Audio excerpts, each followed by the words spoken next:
So I am single, but I am also celibate. Are you surprised?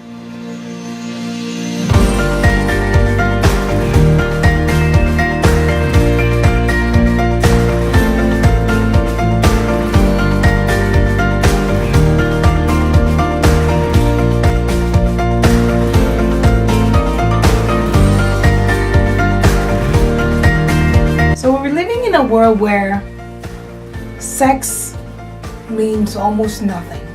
And so you have the music videos, you have all of these images on the magazines where people are portraying their bodies as if it means nothing.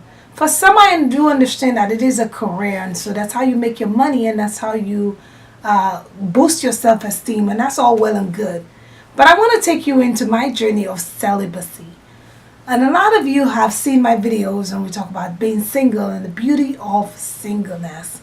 And of course, there is a lot of beauty in singleness. Now, this topic makes me a little nervous because we're talking about my private parts here. We're talking about my vagina. And so you ladies, what my question for you today is, what do you guys think about young women in the journey of celibacy? For me, I think it is not that hard. And I'm not trying to blow a horn here or boast or anything. It is not hard because I have consciously decided not to have sex. Simple as that. I was once married. I'm choked up a little bit because this is a very nerve-wracking topic. But I was once married, and so I did have some sex. And so throughout my marriage, of course, there were, bad times, and there were times that we were not sleeping in the same bed, and, sex was non-existent. I also come from a background of being molested. And so when it comes to my body and the whole language of sex, I am very, very sensitive in that regards. I believe that if you are out there and you're virgin, yes, you should wait until you get married to have sex. Yes, you should wait. Why? Because your body's precious, and so you don't want to be out there giving anybody your body, and there is no free trying anything or tasting anything. I remember when I was dating my ex-husband at the time, I had some friends, and we didn't have any sex, absolutely no sex or kissing before we got married. And some of my friends knew about it, and they kept saying to me, Curleen, you want to see it. You want to see his thing. And you want to know what you're working with. You want to know the size. You want to know the length. You want to know what you're working with. And I kept saying, I don't need to know anything I'm working with. I don't need to know anything in advance.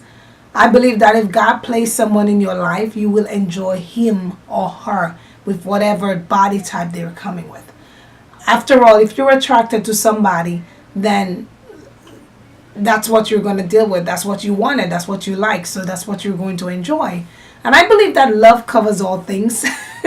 And so whatever your situation is, whatever your body type is, whatever your faith base is, your stance on sex and celibacy, I believe that there is somebody out there who is like-minded and who's waiting for you to come into their life. So my journey has been this way for a few years now. And so I am saving myself. I am saving my body for my special somebody. This is my story of celibacy. I don't think there is any rush with having sex. There is no rush with having anybody taste anything or to get a sneak peek of anything. We don't have to be like the rest of the crowd. You don't have to join anybody else. And if somebody comes into your life and harasses you for sex and pressures you, that simply means that this person actually don't really have respect for you, and they most likely don't want to spend the rest of their life with you. Because after all, this body right here, this too will wrinkle and shrink, and things will begin to fall down and fall out of place.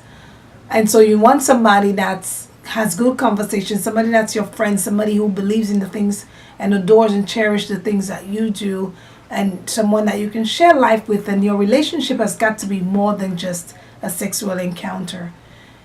For married people, we don't want to, it is sex, but we want to really say it's love making. And so sex, when we talk about sex, we're thinking just a bang and a hit and run sort of thing. But when you're married, you should really, love making and enjoying your spouse. So I can talk about this because I was married. Okay. And so my journey of celibacy, it's exciting. It's exciting. I don't think about it. I'm not looking for it. I know it's good. I've had it before. And I know it will still be good. That's just how God created it. What is the rush? We women should treasure ourselves enough to understand that we are more than our bodies. We are more than our hips and our curves. And so keep yourself until the right person comes into your life. What do you think about celibacy? Are you on this same journey? Or do you have a different take on this and think that there is no big deal and that there is no faith absolutely involved in this and that it's just the individual choice whether or not they want to have sex? And are you willing to take the risk of giving up your body to someone that you just don't know is going to spend the rest of your life with? I'm really curious to hear from you. This topic makes me really nervous, but again, it is my vagina, so I have every right to keep it under control. It was nice meeting you guys. Curleen Speaks here. Faith, fun, family, inspiration. See you in the next video. Love you guys. Bye.